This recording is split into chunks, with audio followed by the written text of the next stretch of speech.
نورستان کې له منډل ولسوالۍ وروسته د دباب ولسوالۍ هم د طالبانو له کنټروله وتلې ده.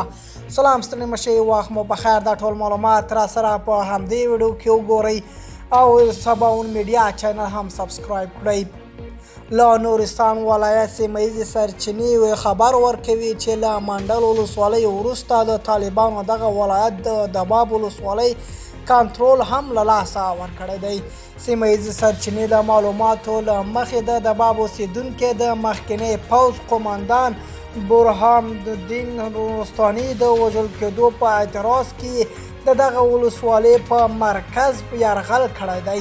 سرچینې په وینا د دغې ډلې د ولسوال په ګډون د طالبانو ځایي مسؤلان د دباب ولسوالۍ د ادارې پریښې ده او همدا راز د هغوی یو شمېر جنګیالو اعتراض کوونکو سره یو ځای شوي دي.